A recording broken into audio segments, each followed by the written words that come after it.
So last year, I shared my experience of the things that I did when I arrived as a student in Canada. But in this video today, I'll be sharing with you some of the things that you should do when you arrive as a student to set you up for success. So you are all set to travel to Canada because you are part of the few who were approved for study permits and you are preparing to now enter the country.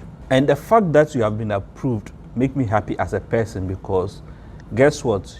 It's just the first leg of your journey to possibly where you want to be in the long run. But before you leave and set off to Canada, let's go over a few things that I think you should do when you arrive in Canada as a student so that you can prepare yourself for the journey that you are about to embark on. And this is from my experience and also some of the experience of other people that I've interacted with over my time here. So after getting your ArriveCAN fully filled and verified, having your visa ready, packing your traveling documents before you get on the flight, this is a list of things that I think when you land, you should work on at least the first couple of weeks so that you can get yourself prepared for the Canadian journey as a student. One thing I've realized is most students arrive without this knowledge, and either they end up find out later that they have missed one or two of these things and they have to go back and now get those things ready. But my advice, at least the first 2 weeks that you are in Canada, make sure you run through this list so that you can be ready for anything that it will hit you with. The first one is to get your study permit. Even though you might think this is obvious, trust me, most students end up missing out on this because they are not aware. Some people think that the visa that is put in their passport before they fly out is actually their study permit. The truth is, majority of students, if not all, are just given a temporary resident visa to enter the country. So when you arrive at the first port of entry, you have to make sure you get your study permit. And normally this will be a document that will be issued to you after the visa officer has asked for some documents from you at the port of entry so that they can verify your identity and go ahead and issue your study permit. And I always advise that when you receive that study permit, make sure to read through it so that you know all the conditions that are set on you before you enter the country, so that you don't end up doing something that will put your study permit in jeopardy. My advice is to prevent unnecessary delay at your first port of entry. Make sure you pack all your documents in your hand luggage and be ready for the CBSA officer as soon as he asks for those documents. The mistake that most people make is they put those documents in their check-in luggage, and when it's time for them to show those documents to the CBSA officer, they will now have to run through their bags that they have packed, which will end up delaying them at the first port of entry.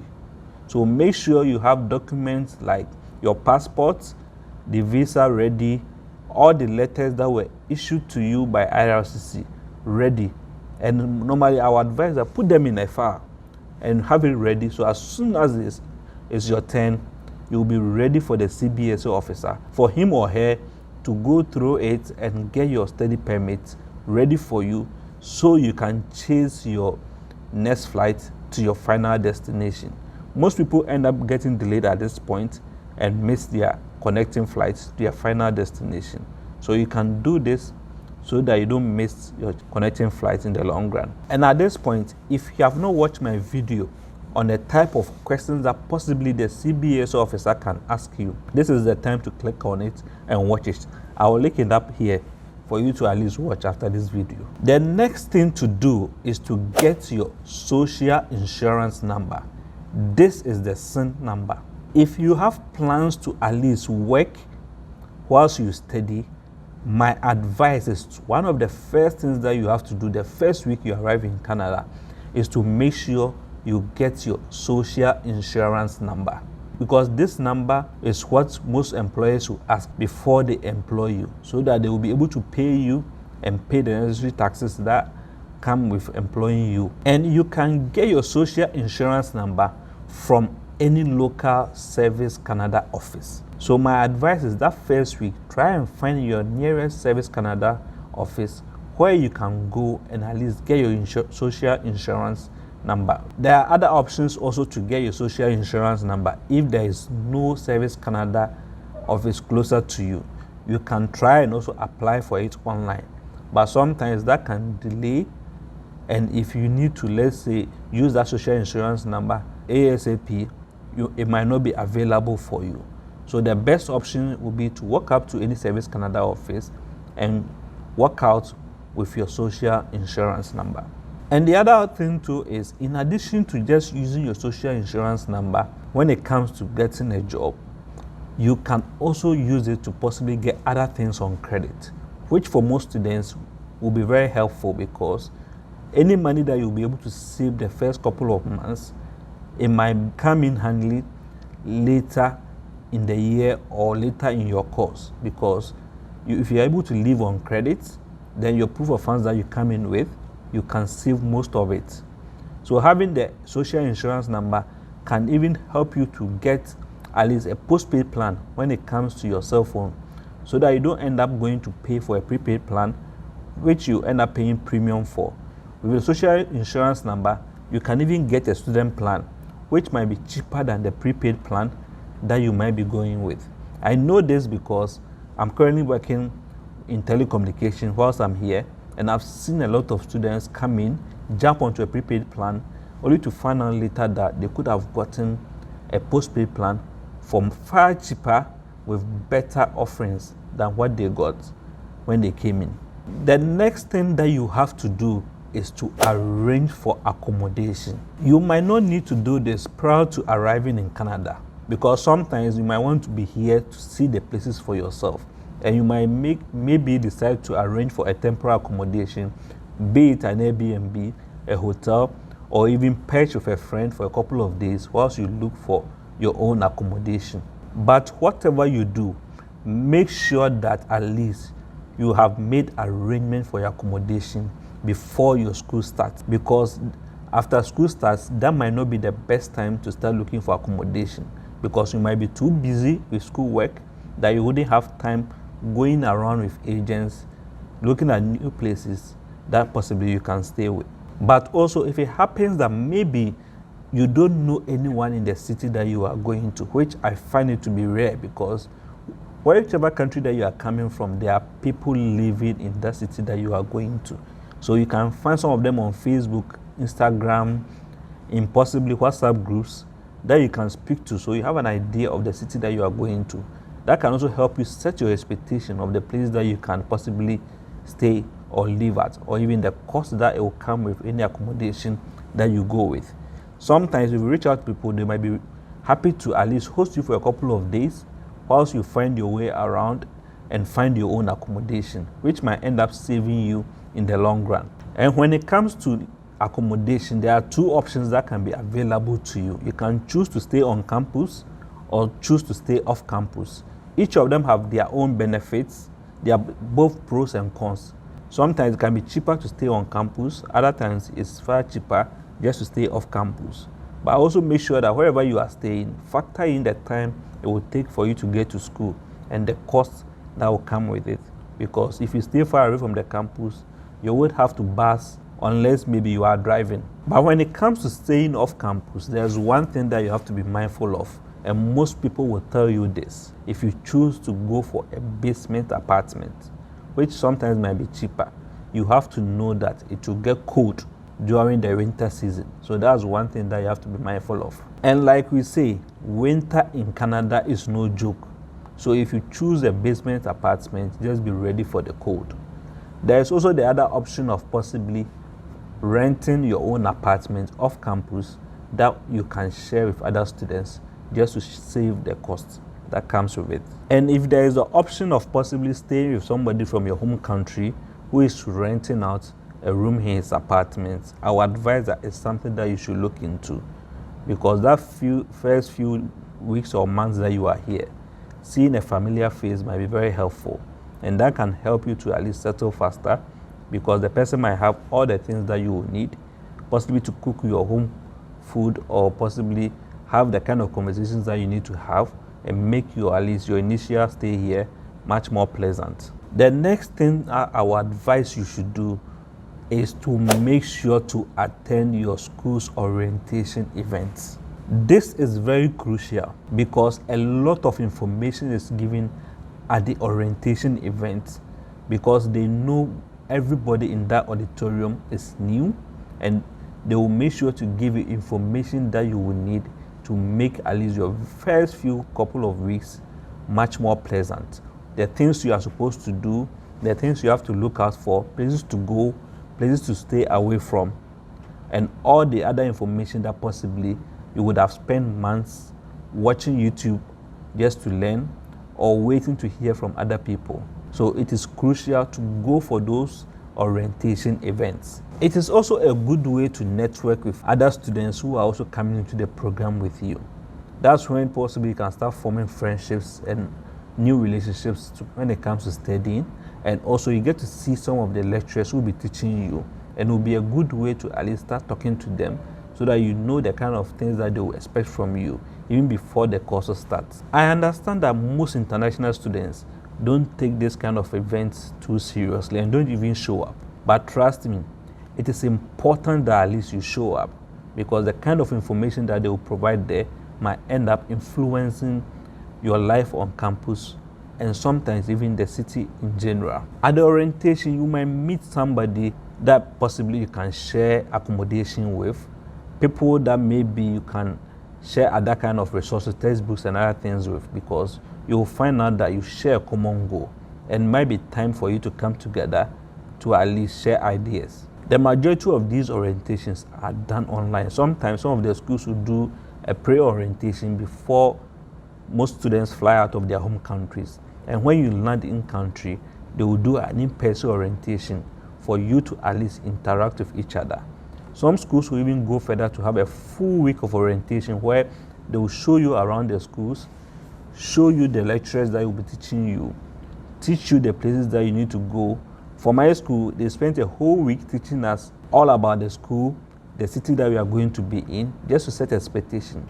It was even during the orientation that they were able to check in some of our certificates. And a friend of mine who just landed recently in a different province was telling me that it was during the orientation that some students found out that they cannot even work, even though it's being told that international students can work unlimited hours, because the time that they submitted the application was outside the window to qualify for that particular benefit.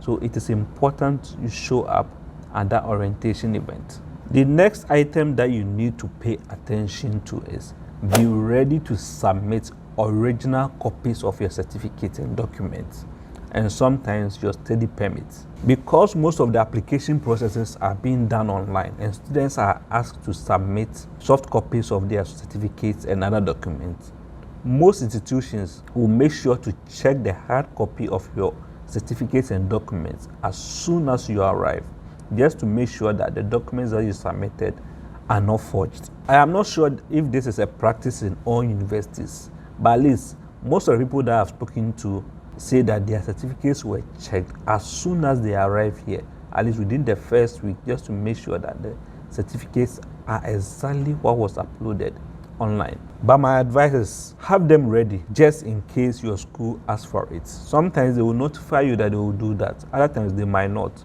but have those documents ready. And some universities too will check your study permits, because they are supposed to update IRCC on your status as a student. So they will ask for a copy of your study permit sometimes.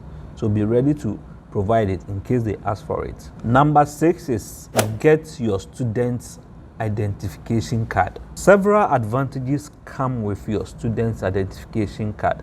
So make sure you get it as quickly as possible when you land in your city, so that you can use it to at least access those benefits your first couple of weeks. That student ID card can sometimes give you free access to transportation because you are a student, free access to the university's library, some recreational activities, and other events that possibly might be happening that as a student you might be able to access because you have your student ID card available. For some universities, the student ID card can also serve as access cards to possibly accessing some of the facilities that the school has. So the earlier you have it, possibly the earlier you'll be able to access some of these facilities. You might be able to use sometimes to access your classroom. I know myself, for instance, my school, where I'm studying, I use my student ID card to be able to access the area where my course is being held. So if you don't have the card, you can't access those areas and other restricted areas that only students in my course can actually access. And my advice is, whilst you are picking up that student ID card, make sure to ask the representatives what other free things are being offered.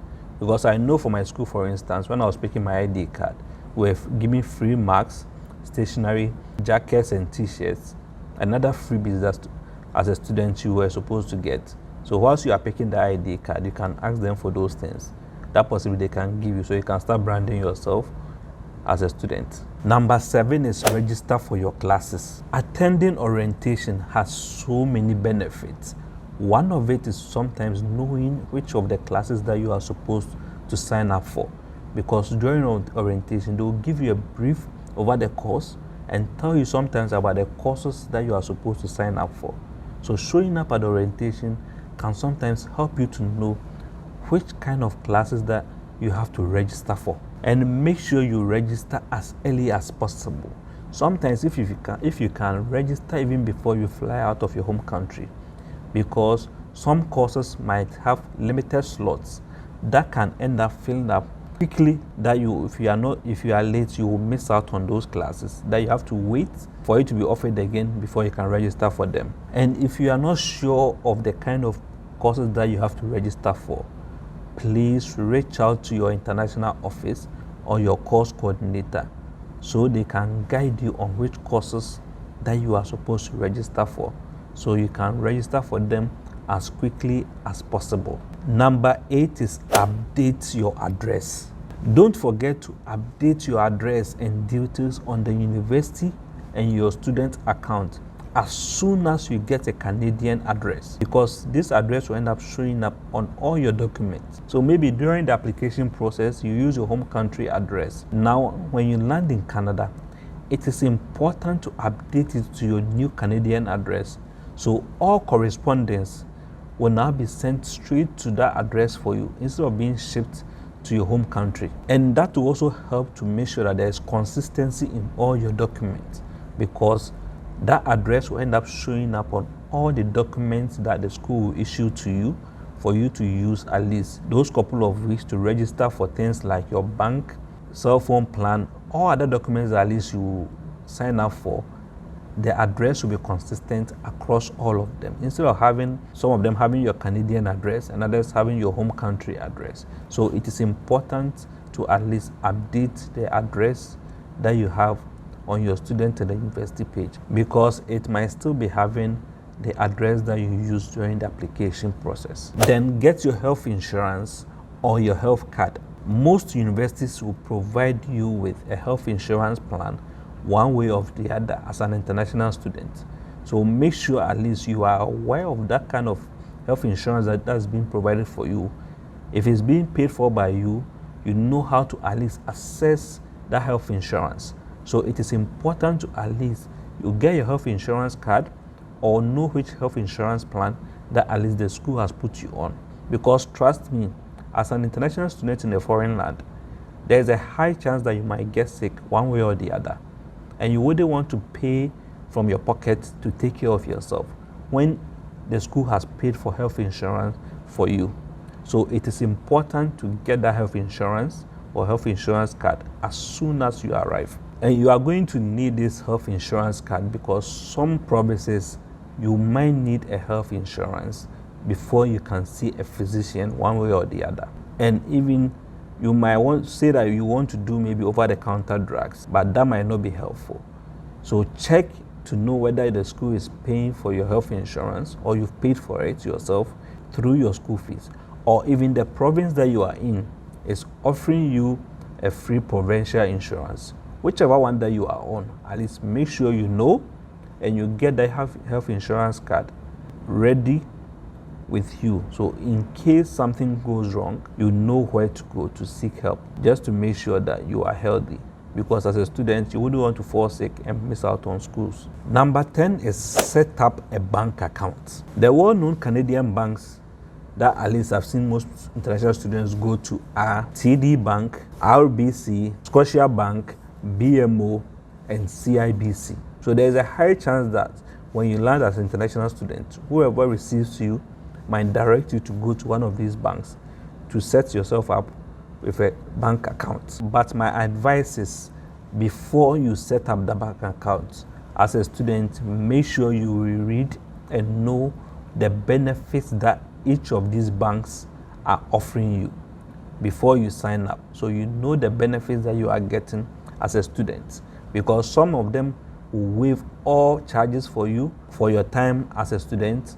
Others might offer you other benefits when you set up a bank account, but make sure you educate yourself on all those benefits that comes with the bank account that you are setting yourself up with. And sometimes, to fully understand at least all the obligations that come with that bank account or the benefits that can be available to you, it might be advisable to book a time with a financial advisor at the branch that you want to set the bank account with, so you can talk to him and ask him all the necessary questions so you can clear any reservations.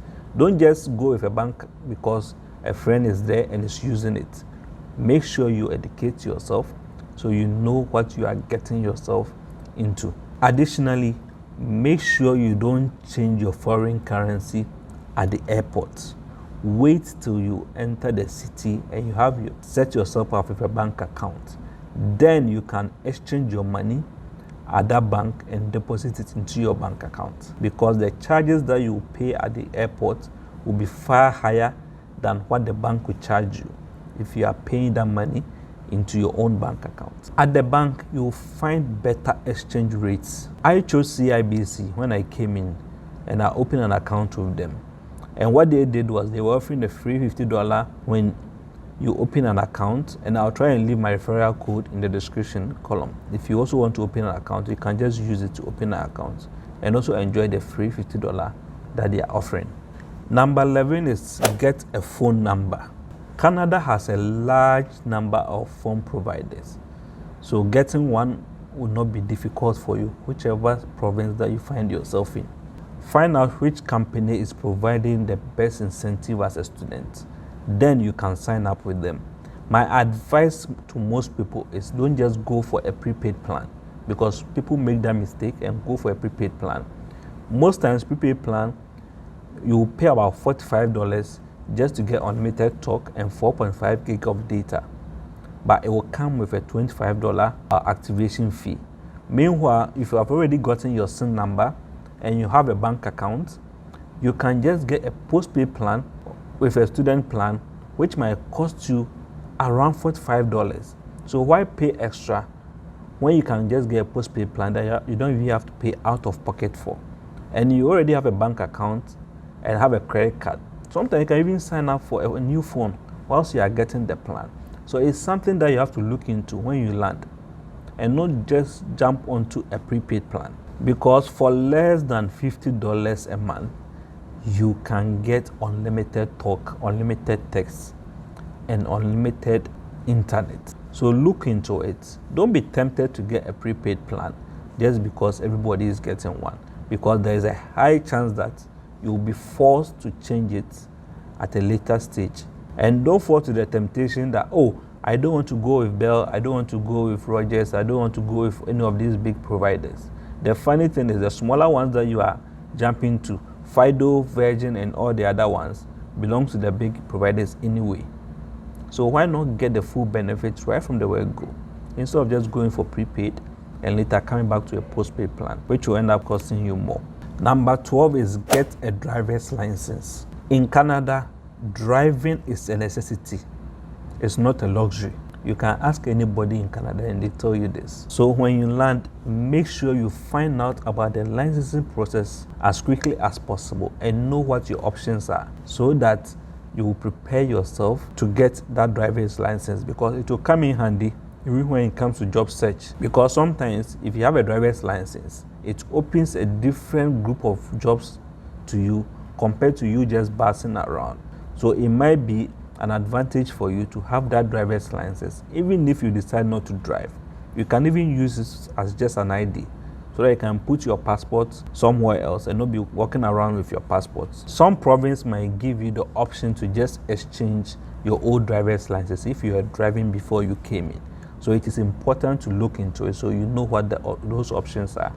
Others will force you to go through a new testing process altogether. But for those coming from Ghana, one thing I've realized is sometimes you can just get the international driver's license, which might be valid for a year, and that will allow you to drive whilst you're a student for that 1 year, whilst you work on getting that Canadian driving license in that province that you are in. So it is important to look into it as early as possible. Also, now that students are allowed to work as many hours as possible, if you have a car and you can drive, you can start side hustles like DoorDash, drive for Uber, drive for Skip the Dishes and others, just to make extra money on those free times that you might have on hand.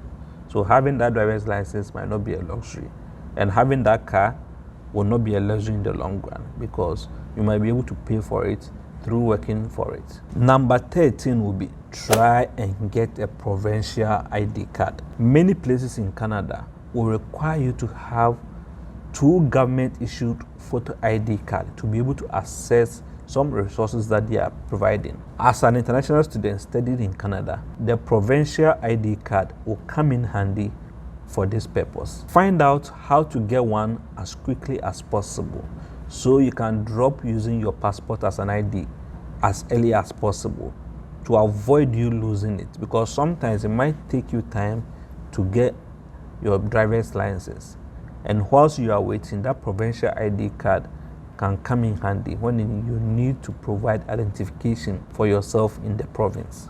Number 14 is prepare for winter. The weather in Canada may or may not be chilly the time that you arrive, depending on the intake that you arrive for your program. But get the appropriate gear if you live in any of the prairie provinces, that's the Manitoba or Saskatchewan, where the winter can sometimes be very harsh. Because what most people will not tell you till you get to Canada is, in Canada, it's 8 months of winter, then 4 months of summer. So basically, for those of us coming from the tropics, you end up experiencing 8 months of cold weather and 4 months of basically a warm weather. So it is important to at least plan for it as early as possible and make the necessary adjustments to your shopping. Sometimes buying it early will help you to save on cost, because at that time demand will be low, so supply will also be low and prices might be low. So as soon as possible, you can start making plans for things like a winter coat, winter jackets, gloves, headgear, anything that you will need to protect yourself when the cold comes.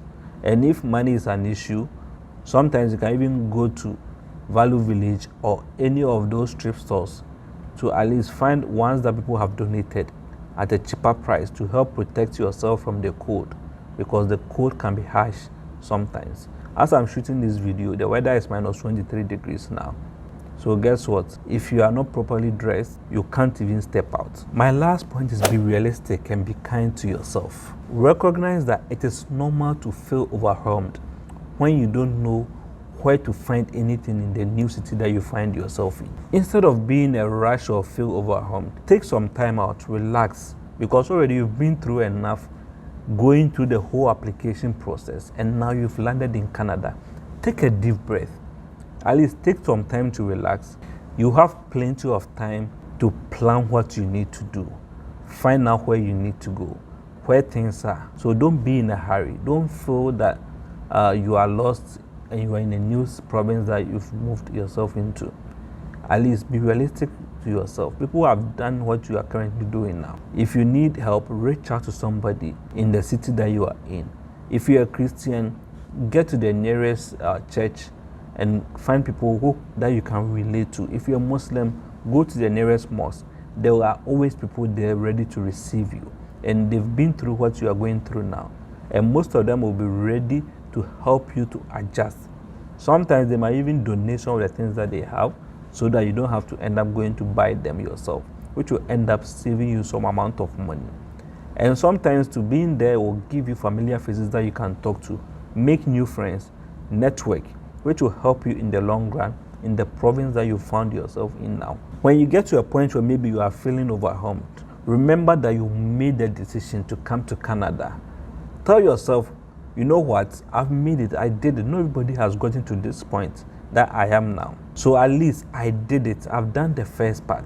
That should at least set you up ready to embark on the next leg of your journey. Regardless of where in the world that you are coming from or where on the globe that you are coming from, landing in Canada alone is an accomplishment in itself in this journey that you are embarking on. You are actually standing in America's heart. Above all else, be kind to yourself. Adding a heavy load on your shoulders once you've arrived is no way to start this incredible journey. As soon as you've taken the needed time to recover from your jet lag and at least settled into your new home, while you are being kind to yourself, also be realistic about the kind of things that at least you can accomplish the first couple of weeks of months that you are in that province. I know you've set big expectations for yourself, but a journey of 1,000 miles begins with a single step. So just be ready to take that single step, and you'll be able to at least embark on that journey of 1,000 miles. This is my small piece of advice on the things that you can do when you arrive in Canada, just to set yourself up for success as a student. If you are new here, can you hit the subscribe button to join this community so we can all learn together? And if you enjoyed this video, kindly hit the like button so YouTube will find value in this video and share it with other family and friends who might be coming to Canada anytime soon. Until the next video, cheers.